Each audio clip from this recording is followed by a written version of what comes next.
没想到当年遍寻不着的批示文书，竟然会在今天出现。不过，包大人想要将下官依法制裁，恐怕也未必办得到。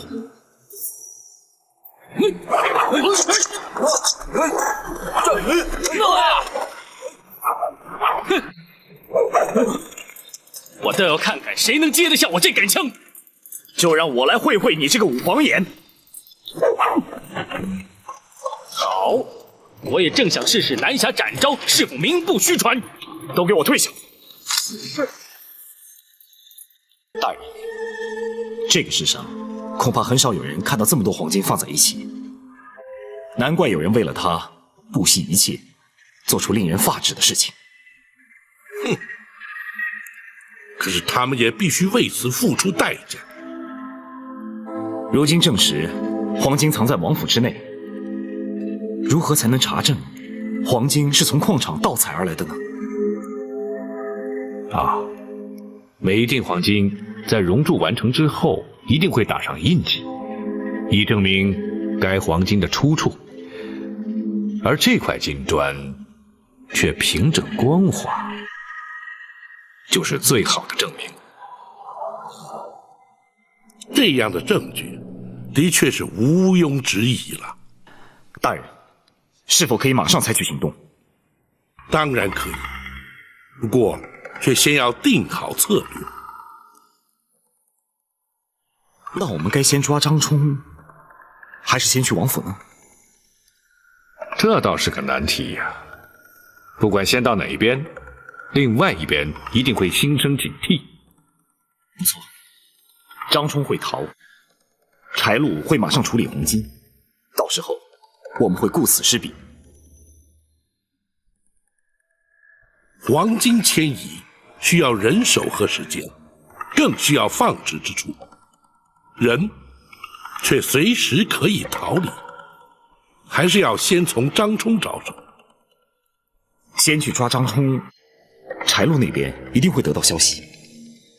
倘若拘捕张冲，却不去州衙呢？大人是要张冲前来驿馆？不错，拘捕张冲之后，立刻采取迅雷不及掩耳之势前往王府，柴禄来不及应变。可张冲知道大人怀疑他，他是否会单独前来驿馆呢？那就需要找一个他不会警觉，而又非来不可的理由。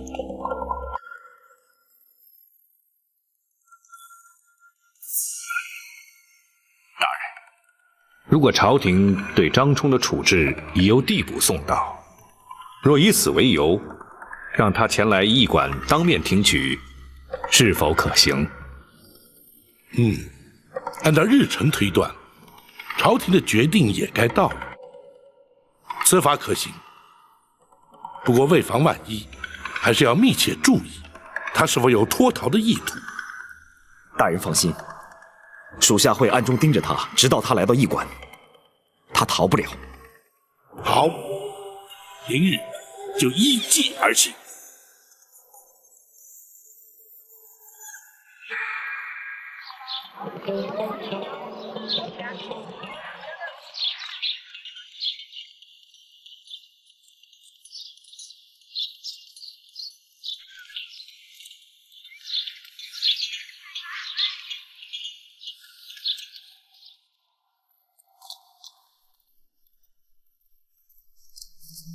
张大人，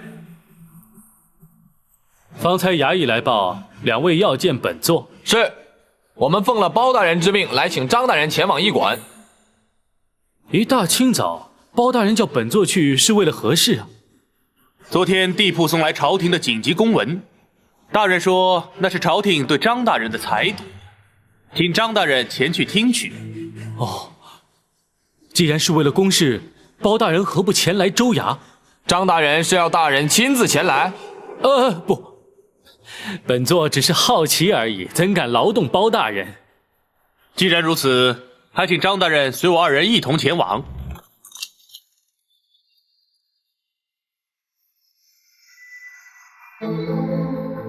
好，本座就随你们前去。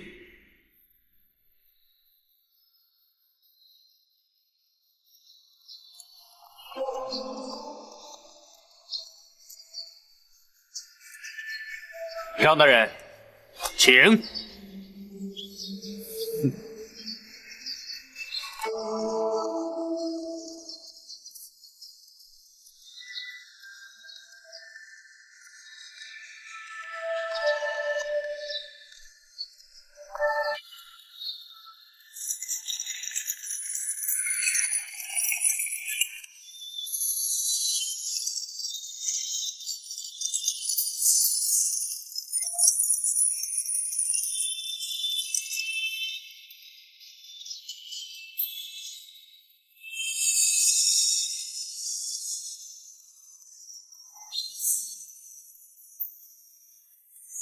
你们这是什么意思？这叫自投罗网。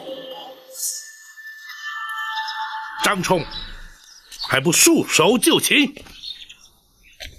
包大人，下官不知道包大人这是什么意思。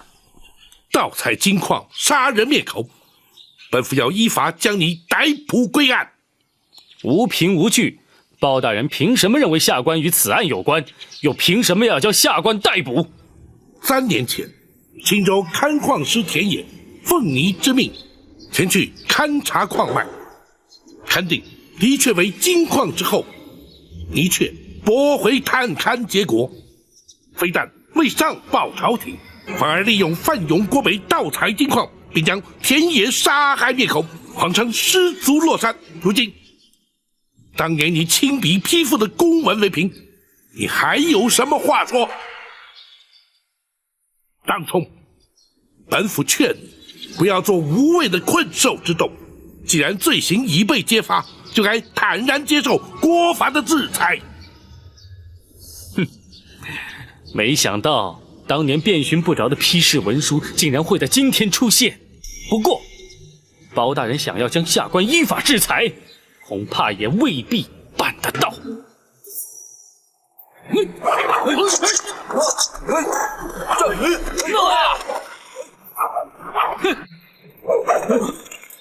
我倒要看看谁能接得下我这杆枪。就让我来会会你这个五黄眼。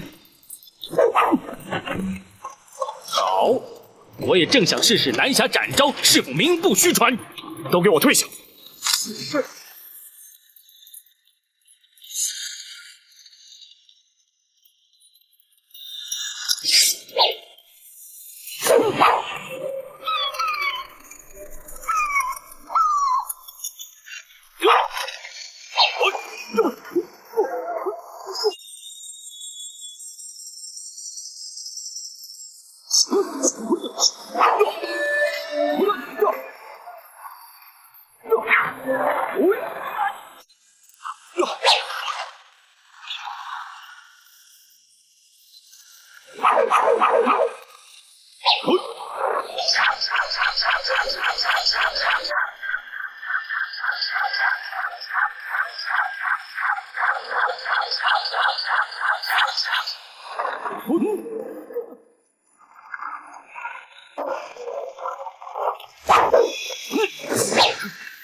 想到你的剑法竟如此高明，你还是乖乖的弃枪伏法吧。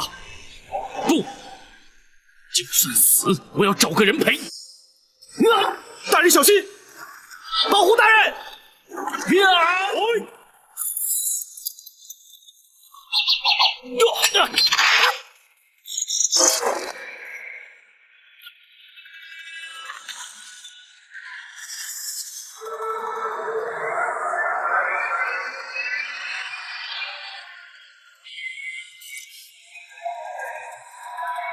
将军难免阵前往，死推其所。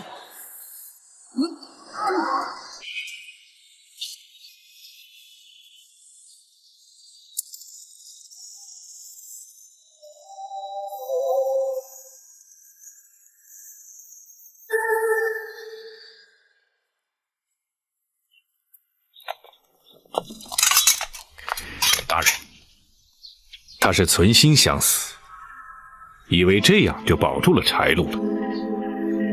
然而，他却又为何要拼死保护柴路呢？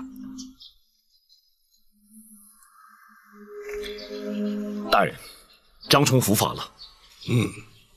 王朝马汉在，派人收拾善后。是。公孙先生带齐政务，我们立刻前往王府。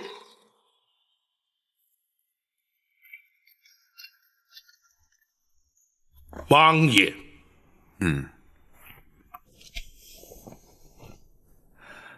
包大人，你身穿官服，带着人马到王府来，不知所谓何故？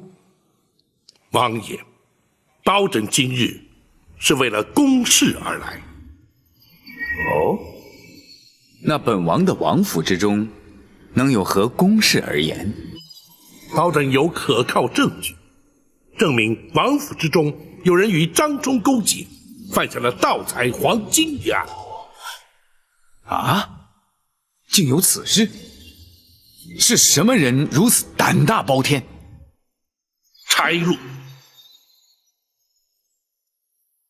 包大人，你可有可靠的证据？盗采3年，不法所得的黄金，就藏匿在王府之中。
柴路，你好大的胆子！王爷，这些金砖均无熔铸出厂的印记，足证乃是私财私铸。包拯要依法行事了。事实俱在，本王无话可说，请包大人尽管放手去办。多谢王爷。王朝马汉在，将赃物清点列册查封，带回驿馆先行保管，待朝廷派员前来接收之时，依法缴库。是。张龙赵虎，属下在。柴路罪证确认，将他押入大牢，严加看管，听候审讯。是。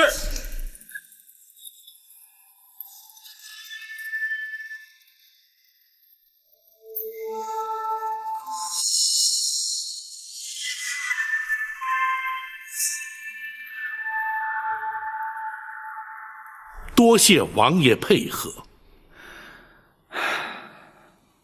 本王平时并不过问府中之事，导致那柴路欺上瞒下，违法乱行，还请包大人见谅。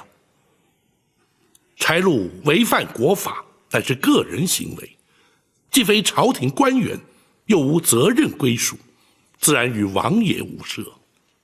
正所谓人上100，形形色色，王爷又怎能全班洞察？本王调教无方，难辞其咎啊。不过，那柴禄与张冲勾结合谋，包大人是如何查获？莫非是那张冲被擒，招供出来的？回禀王爷，张冲他持械拒捕，更图谋行刺大人，已经被当场格杀。他怎么这么糊涂啊？包拯乃是根据一件物证判定，进而循线追查，才查出柴禄涉案。什么物证？此物还是出自王府之中。哦，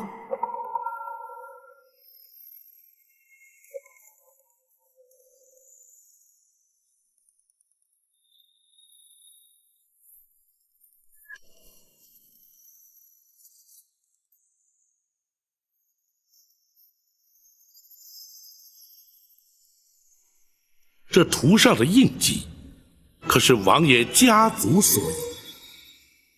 这幅藏宝图，在柴家已有100年之久了。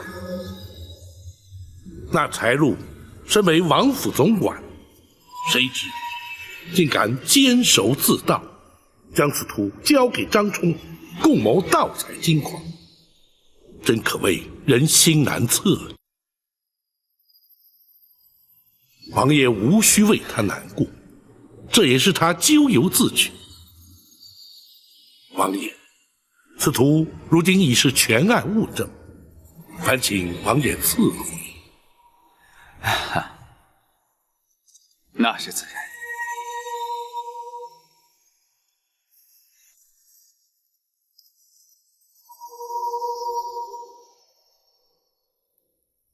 王爷，如今此案人赃俱获，今日整理清查，明日包拯便要升堂审断了。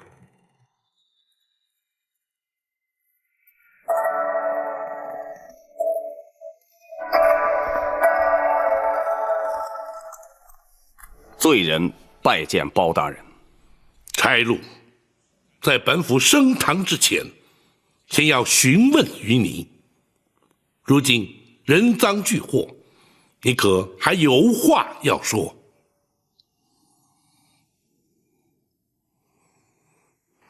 我本以为此事天衣无缝，不会有人发现，但最终还是没有瞒过包大人您。我只能说，天不从人愿，别的我无话可说。然而本府却要问你，那张羊皮矿脉图，可是由你交给张冲，由他负责开采金矿的？事到如今，我没有什么可隐瞒的。不错，我身为王府的总管，王府的古玩器物均由我来经营。3年前，我无意当中发现了羊皮图纸，我就指使张冲按图索矿，没想到还真是找着了黄金矿藏。那张冲与你有何渊源？你又如何信得过他？我与张冲乃是世交，祖上同朝为官，我们俩又是从小的玩伴，我绝对信任他。那张冲文武双全，又蒙朝廷器重，只要尽忠职守，日后必能飞黄腾达，又怎会弃之不顾，与你狼狈为奸，犯下如此滔天大罪？包大人，您可真是难得一见的清官啊！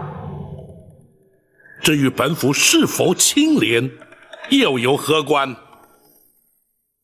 包大人不知道其他官员的情形，普天之下入朝为官者，有几个人不是为了贪图名利？这个矿场给我和张冲所带来的财富，够几辈人享用。张冲没有理由不动心。就为了贪图那些财富，却让他送了一条性命。谋事在人，成事在天，只怪他没那个福分。然而你们的所作所为，非但让无数的矿工受难，更让柴王爷蒙羞。这一点，你又可曾想过？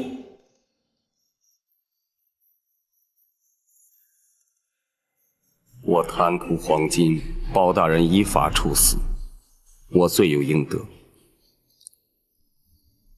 唯有对王爷，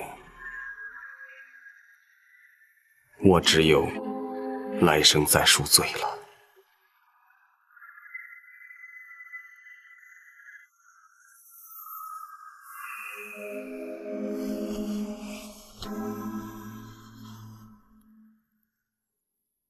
大人，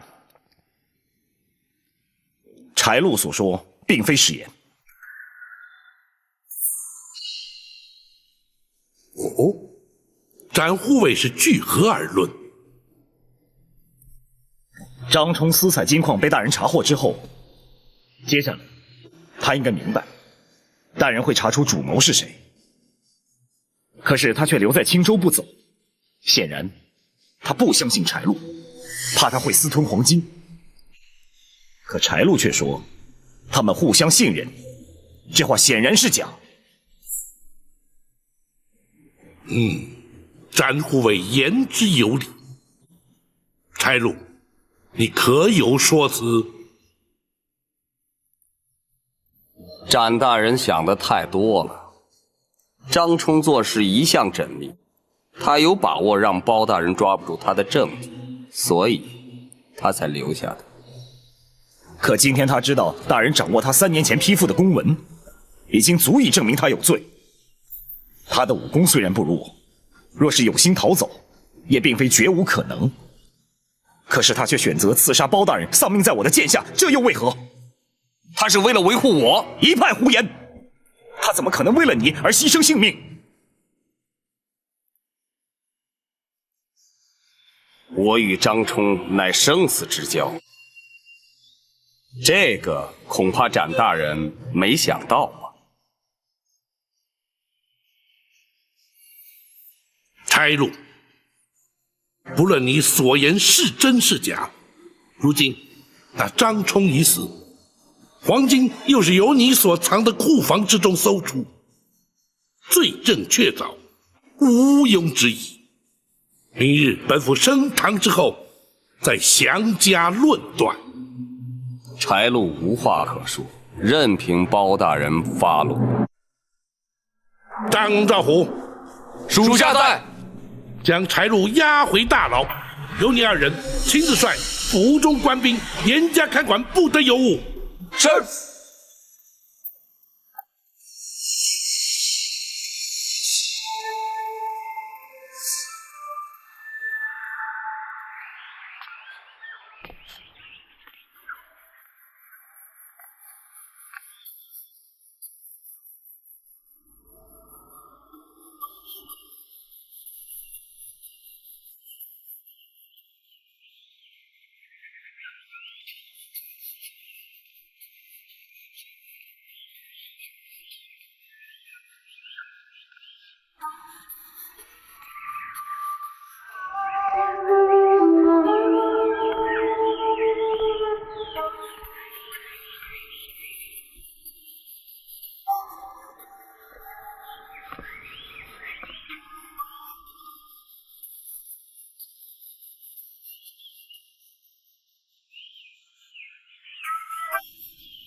父王，您什么时候来的？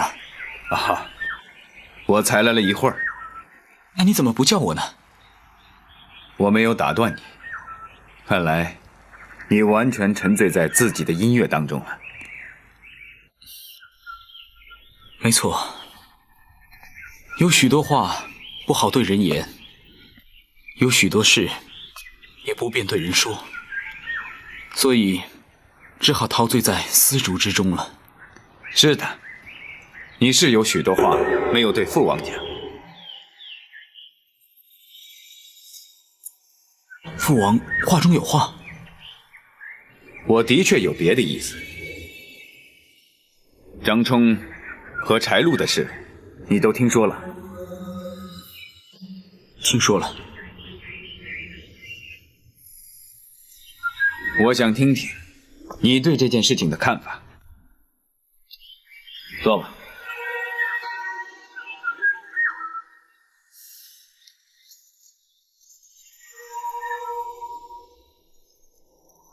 他们触犯了国法，包大人依法将他们治罪。孩儿还有什么可说的？哦，是吗？那他们盗采金矿，你也没什么可说的？孩儿不明白父王的意思。包大人查出他们犯罪，凭的是一张藏宝图。那藏宝图是我柴家之物，难道你还没有什么可说的？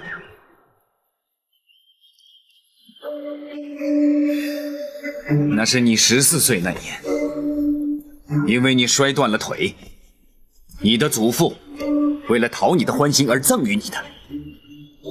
难道此事你全忘了？父王，此事别人也许不知，可是赠图的是我的父王，受图的是我的亲子，我怎会不知？柴路是王府的总管，如果藏宝图不在他的手上，他又怎能拿去与张冲勾结盗采金矿？当包大人出示此图，我一看图上的印记，就知道此案是你所为。为什么？到底为什么？父王，藏宝图在柴家100年，是柴家所有。图中的金矿是柴家所有，甚至现在的赵宋天下也是柴家所有。柴家把拥有的东西拿回来，这本来就是天经地义、理所当然的。住口！如今天下早已不是柴家的天下，山里的金矿更属朝廷所有。你凭什么去开采？你凭什么占为己有？你凭什么去牺牲多条性命？父王，你根本就不明白。我是不明白，我也不想去明白。我现在最担心的是包大人会不会查到你的身上。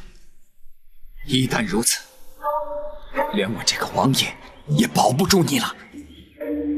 父王您放心，张冲之所以被他们所杀，也就是因为他们不肯把我供出来。否则以他的武功，他应该可以逃走的。所以包大人肯定不知道这件事情与我有关。别忘了，还有一个柴路。柴路他不会说。你怎么这么有把握？父王，你平时少管府中的事，而孩儿却跟他多有接触，他是不会背叛我的。除非父王你要大义灭亲，把我供出来交给包大人。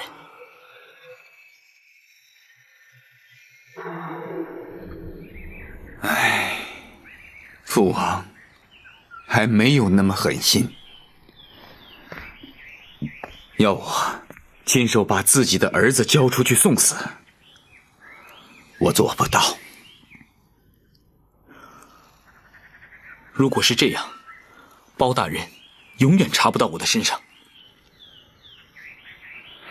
可是他凭着一个柴家的印记，就追查到了柴路，难免不会追查到你的身上啊。柴家的印记已经多年没用，除非宫中旧物，否则外面的人又怎么会知道呢？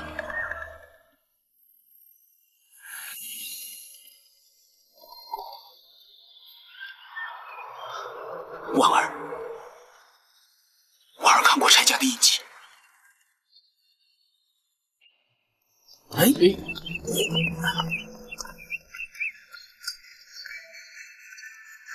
慢一点啊！慢一点，慢一点，小心点。哎，小心别倒了。慢一点。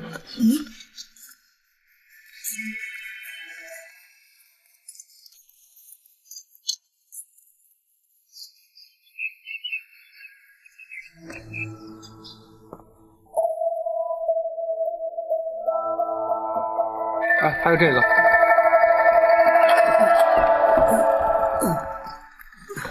哎，慕容姑娘，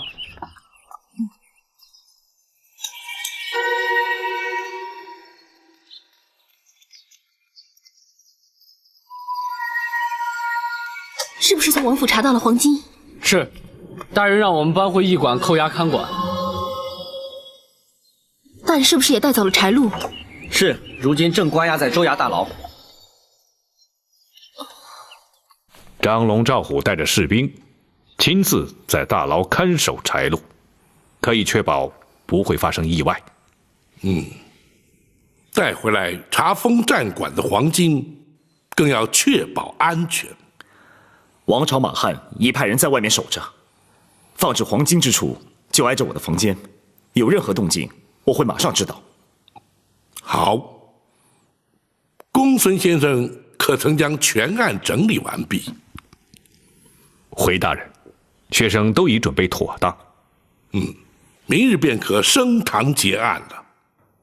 大人，属下到现在还不明白，张冲怎么可能为了柴禄而不惜送命？如今张冲已死，柴禄的说法又未必可信，真正的原因恐怕永远都没有人知道。我知道。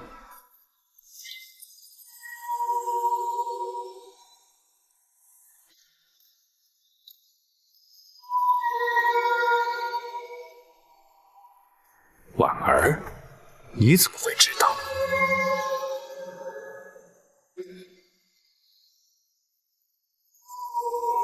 婉儿，你说。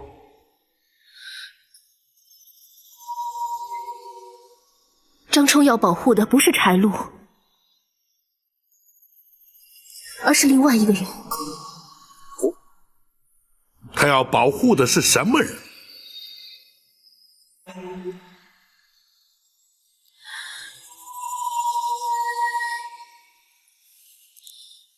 他要保护的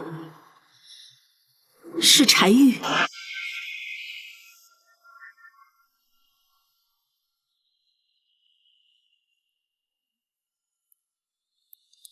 是我亲眼看到他们三个从库房里面走出来，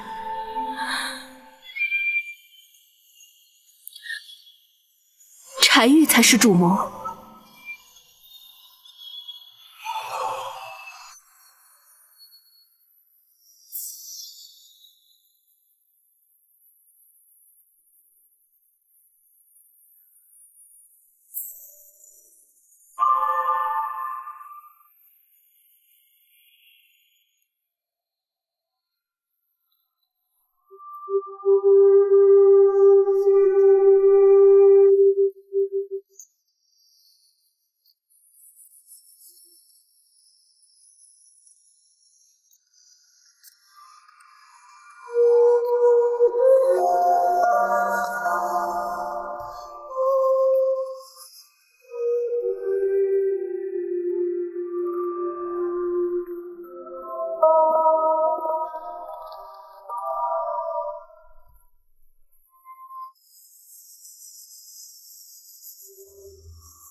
玉儿，父王，是他们请你来的吗？你不让大夫为你治疗，你说他们能不请为父的过来？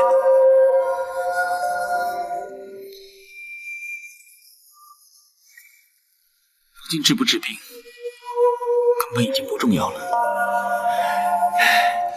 即便张冲和柴禄被包大人正法，你也没有必要跟自己的身体过不去吧？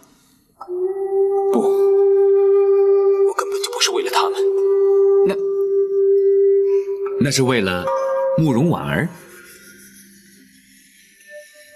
就因为慕容姑娘拒绝了你的提亲，你就丧失了自信，甚至连活下去的勇气都没有了。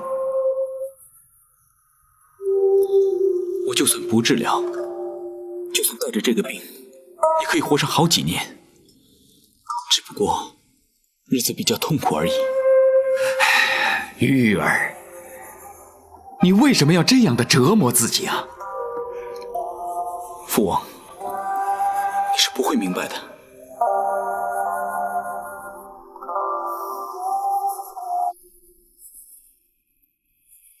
没有人会明白我的想法。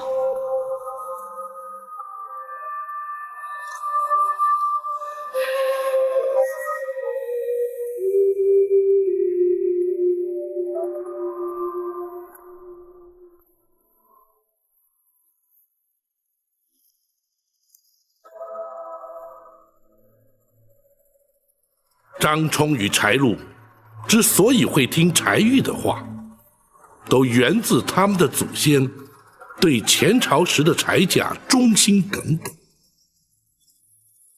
那已是将近100年以前的事情了，没想到他们依然如此执着。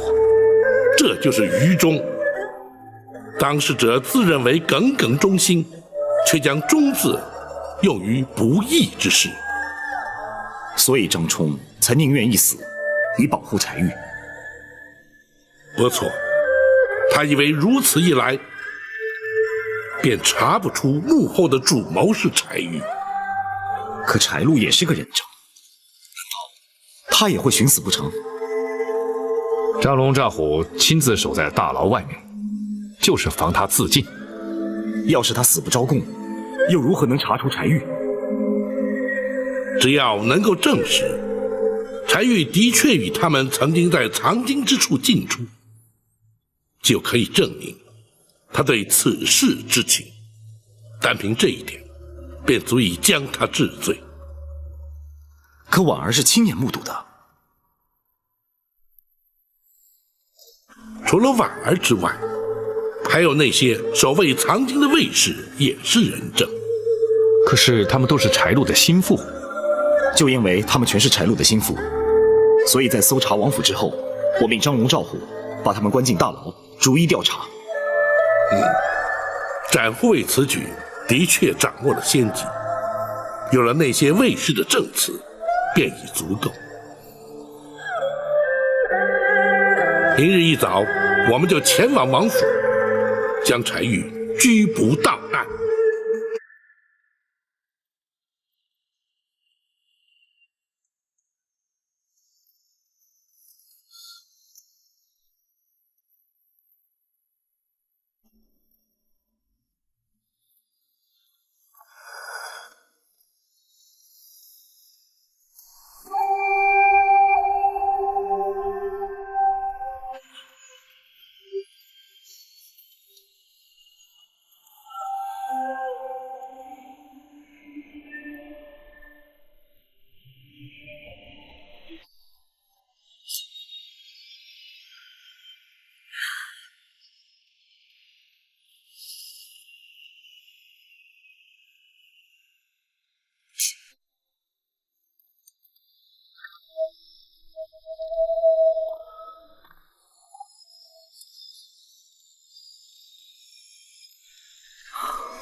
婉儿现在一定很痛苦，要不是她亲眼在库房看到，恐怕我们还查不出主谋者是谁。更残忍的是，他又不能不举发柴玉。要是他当初接受了柴家的提亲，今天恐怕就是另外一种局面了。除非他永远不知道柴玉所做的事，否则会让他更痛苦。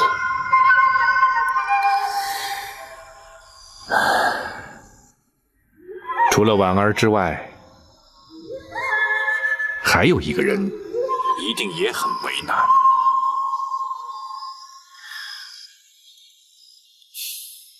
包大人，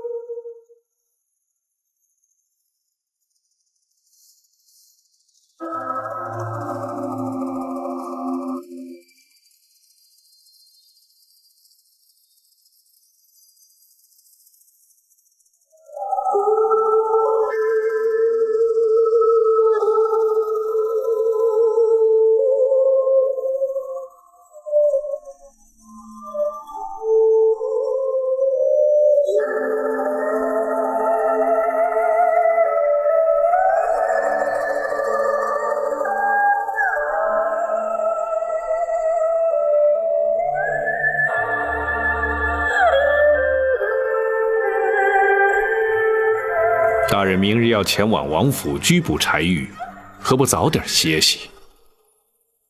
本府尚无睡意。大人，你是为明天的事而烦心？不，本府是在替婉儿不忍。虽然她拒绝了柴玉的提亲，可是毕竟对他已有感情。偏偏又不得不将柴玉涉案之事向本府禀报。小小年纪，便要承受如此折磨，怎不令人慨叹呢？大人，既然婉儿做了痛苦的抉择，也必然有了心理准备，请大人不必为她忧心。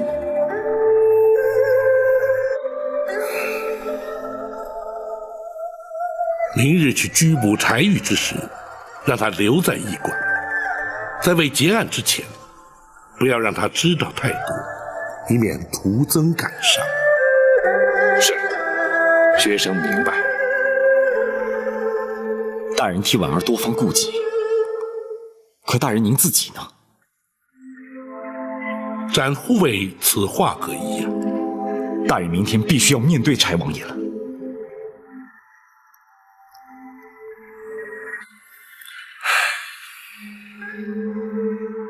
大人虽然与柴王爷相交甚笃，可是却不得不将柴玉依法就办。司仪与公务之间，的确让大人颇感为难。唉，那也是无可奈何之事。本府既然走上执法一途，为了维护国法的尊严，哪怕再不情愿，也必须坦然面对。大人，明天让属下陪你一同前往王府吧。不，驿馆扣押的黄金很容易让人觊觎，有你守护，方可万无一失。有王朝马汉陪本府前去即可。大人，倘若柴王爷护子心切，出面阻止，以王府兵力之多，只怕未必能够顺利把柴玉拘捕到案。柴王爷深明大义，又识大体，本府确信，或许他会试图阻止，但绝不会不计后果。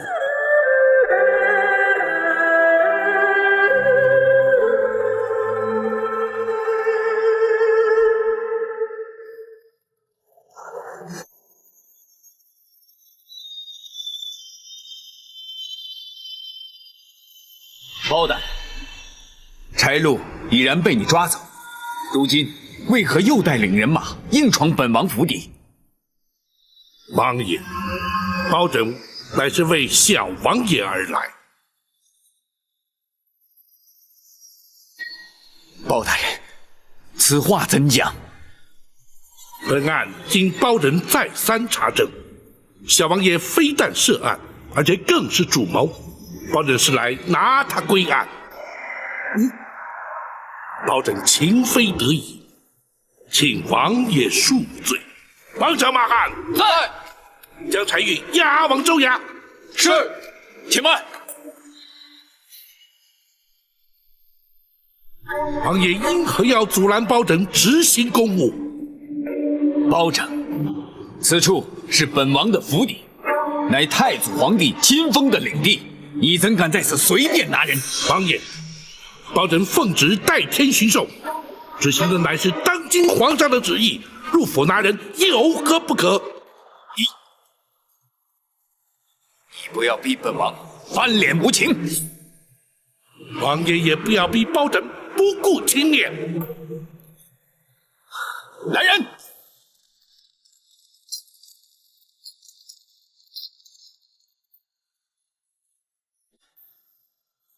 听候本王号令。是。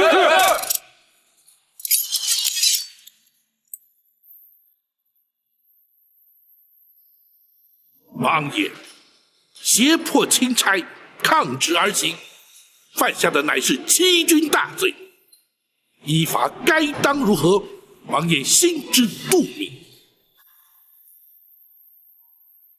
王爷一念之差，柴家100年基业恐将毁于一旦，太祖皇帝当年恩典尽皆付诸流水，还请王爷三思。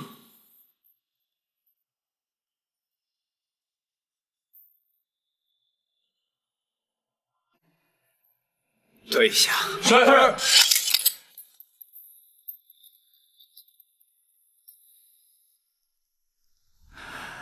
包大人，王爷，捉拿柴玉，不知可有凭证？公堂之上，包拯自会将证供一一呈堂，还请王爷相信，包拯依法执法，绝不偏颇。可否请包大人法外容情，容本王与柴玉说上几句话？国法不外人情，王爷所请于法无碍，当然可以。多谢包大人。不过，包拯必须先将柴玉就地收押监管，还请王爷体谅。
婉儿姑娘，你要出去。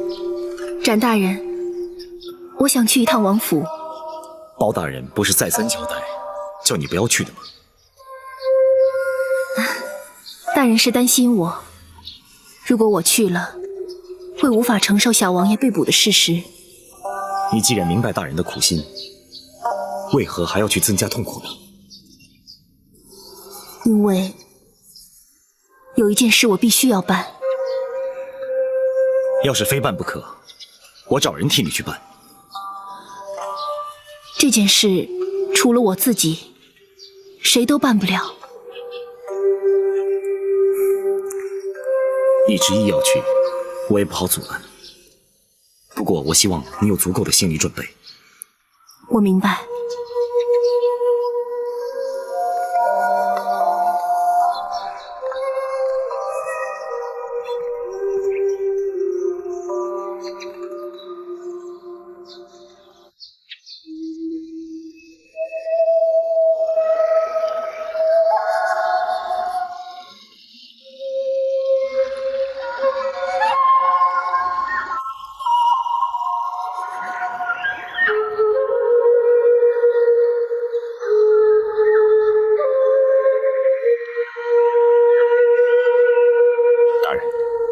方才学生的确是捏了一把冷汗。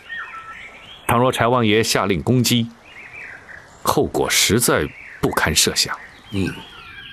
本府说过，柴王爷绝对不会不计后果，出此下策。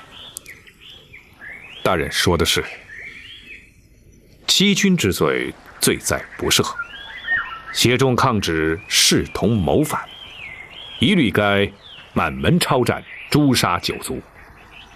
幸好柴王爷悬崖勒马，才不致铸成大错。倘若柴王爷一时控制不住，那么太祖皇帝当年所留下的柴家血脉就到此而终。柴家失去的就不只是柴玉一个人了。不过柴王爷既有袒护柴玉之嫌，大人又怎么会让他们父子单独见面呢？父子之情乃是天性，而柴玉此去必死无疑，本府又岂能不加以成全呢？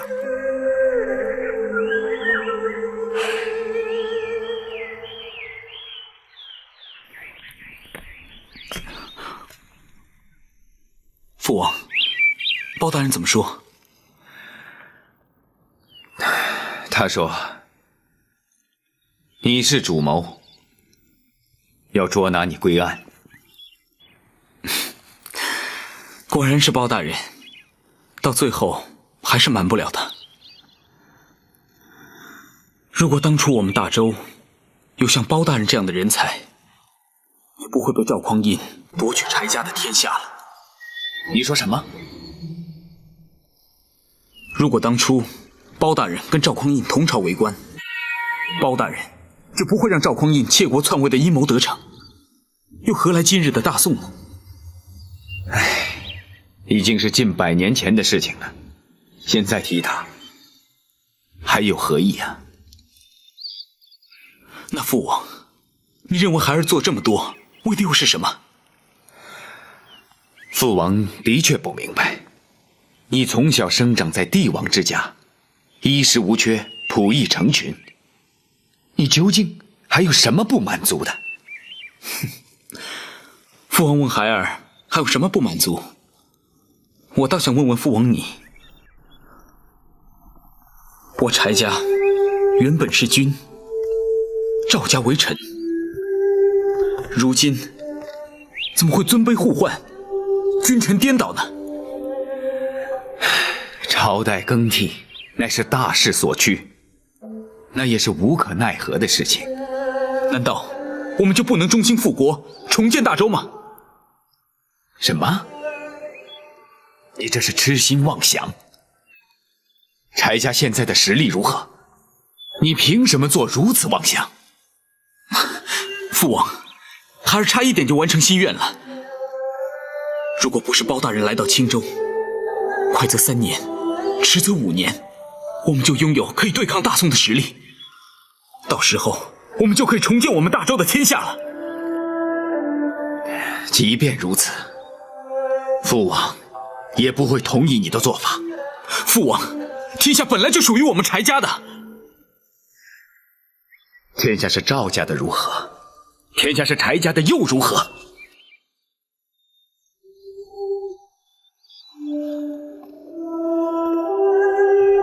任你如何稳坐江山，或是朝代更替，百姓仍是百姓，苍生还是苍生，对他们而言又有何不同？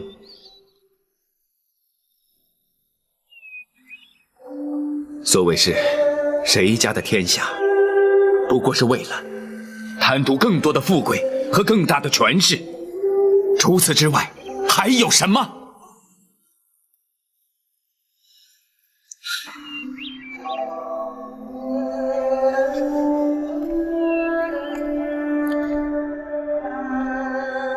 儿啊，如果你还存着争天下之心，而犯下滔天大罪，父王也会认为你是咎由自取，怨不得任何人。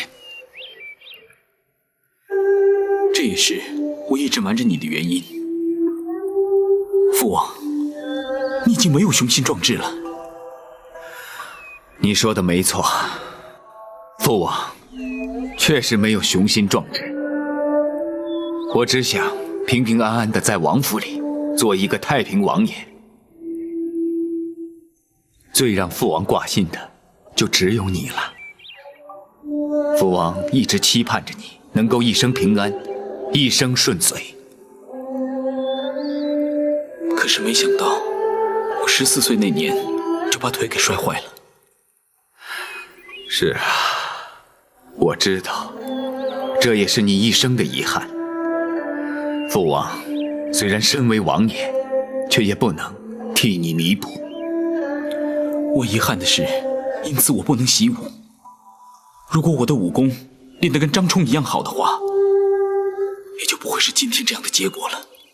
不对，如果你不改变想法，即便你练成多么高深的武功，结果也会是这样。只能眼睁睁的让父王看着你付出生命的代价。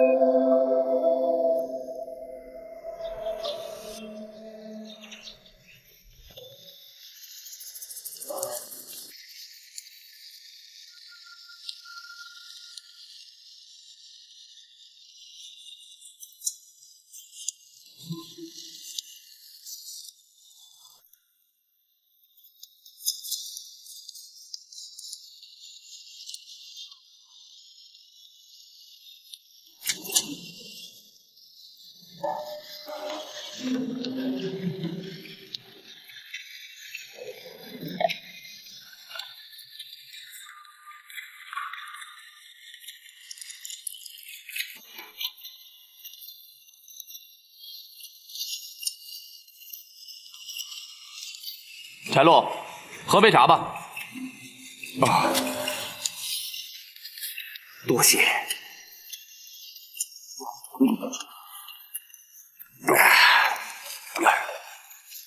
包大人何时升堂啊？你急什么？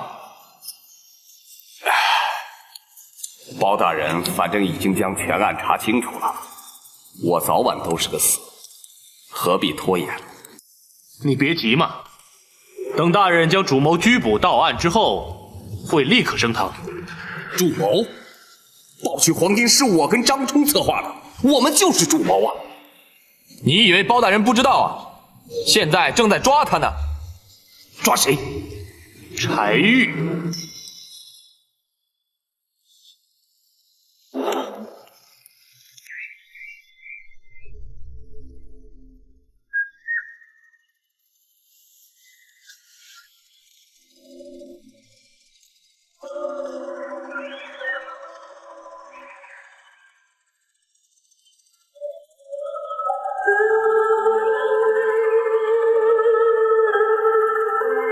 怎么说那么久？大人，要不要催一催？不，让他们慢慢谈吧。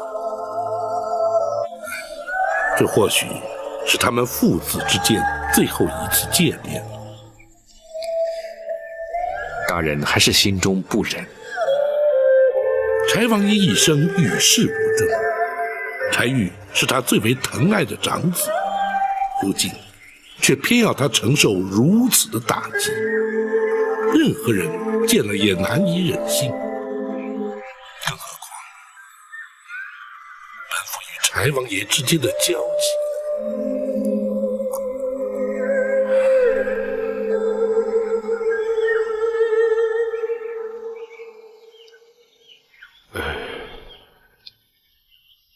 如果柴王爷向大人求情呢？你也知道本府一贯的态度，那是绝无可能的。外人总以为大人是铁石心肠，哪里知道大人心中其实充满着同情。这就是执法者的无奈呀。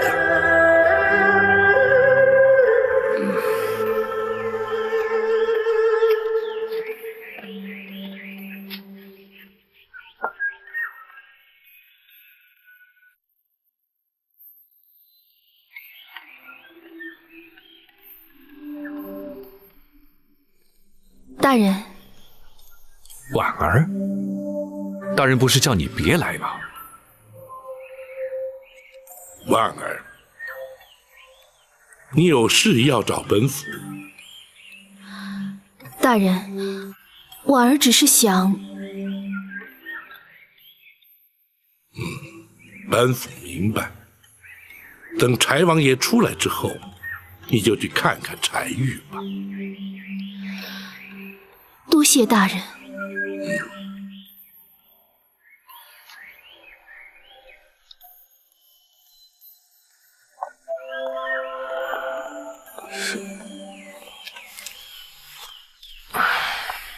随他去吧。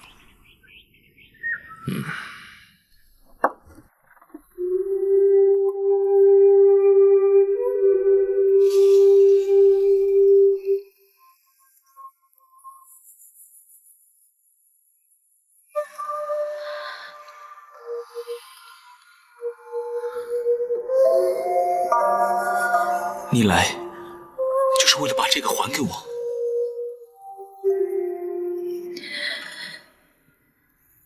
我只想再好好看你一眼。婉儿，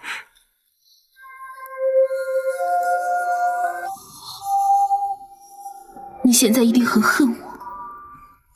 不，永远都不会恨你的。为什么？因为你必须那样做。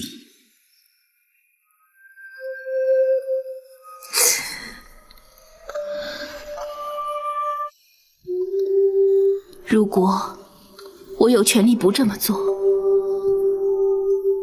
当初我就会接受柴家的提亲。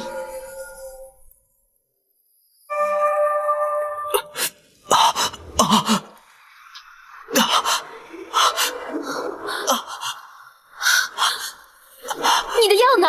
药呢？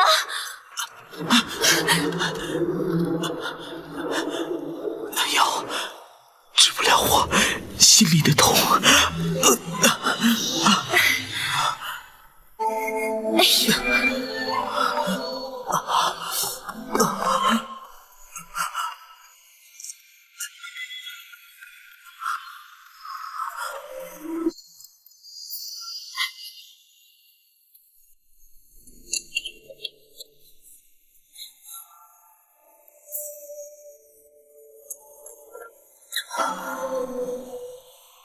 怎么样？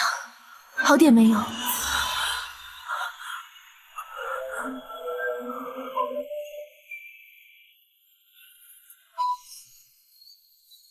我以为我再也不会承受这病带给我痛苦的煎熬，没想到在我生命结束之前，我还要承受一次。你没事吧？我没事。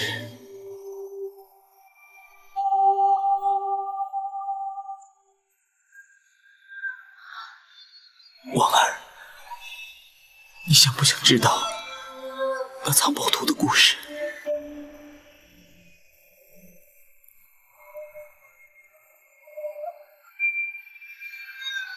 在我14岁那年，我摔断了腿。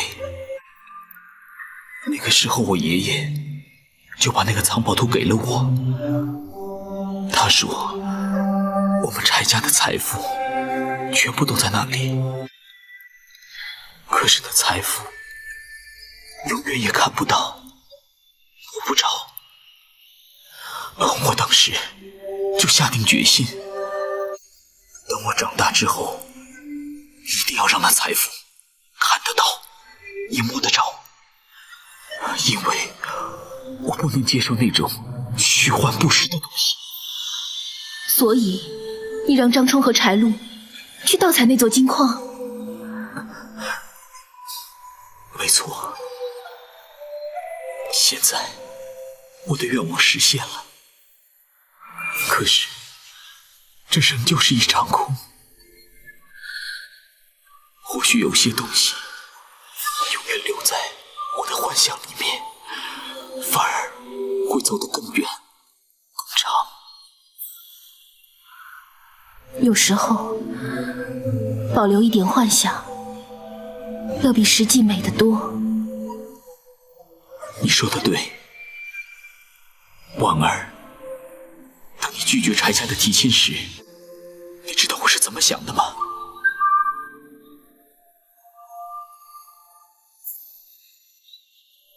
我告诉我爹，虽然你拒绝了这门亲事，可是我并不难过，因为我知道你的心底已经接受了我。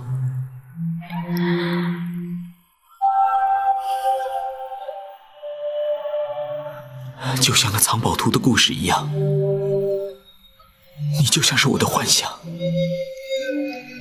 这个幻想会一直跟着我，就算我生命结束的时候，你会一直在我的身边。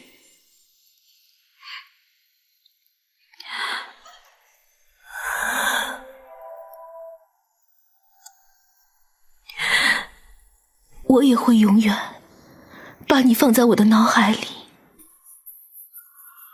婉儿，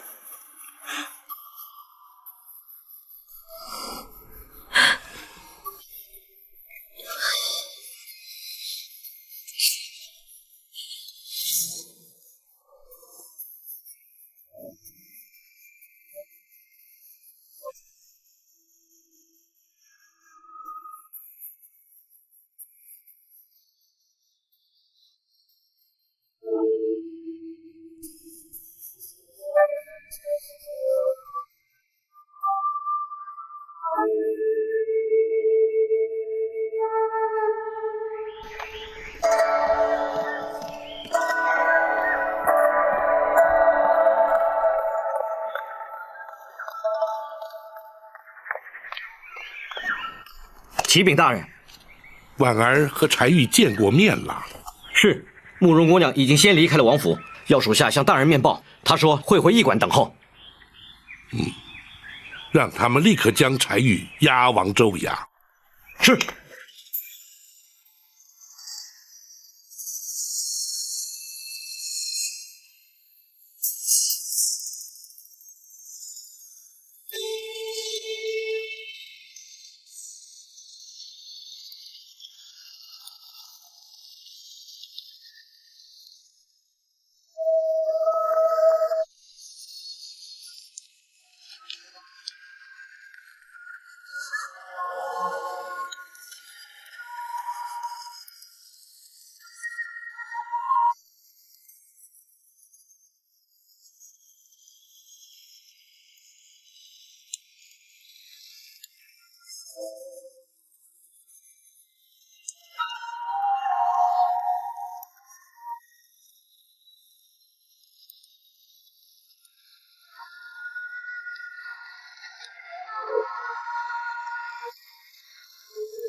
柴禄，你为什么跪着？柴禄愧对小王爷。非战之罪，你并没有做错。把小王爷牵涉其中，就是柴禄的过错。那是我自己的选择，不能责怪任何人。张冲他先走了，我没有机会告诉他，你们两个永远都是柴家最忠实的朋友。小王爷，或许别人对我们另有看法，可是你们一直都没有替祖先丢人。我们三个在阴曹地府，若能相见的话，我还是很乐意跟你们两个再度共事。多谢小王爷。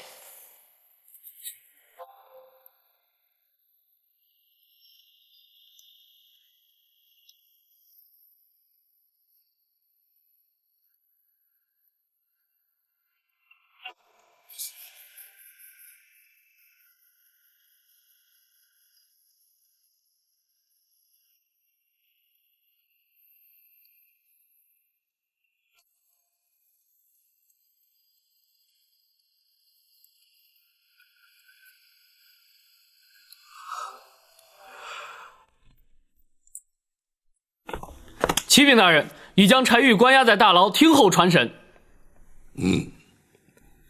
张龙、赵虎带人在牢中监管。公孙先生可曾准备妥当？回大人，学生已将全案之相关物证准备齐全，大人可以随时升堂审讯。好，在升堂之前，将那柴玉先带到此处来，本府要对他先行询问。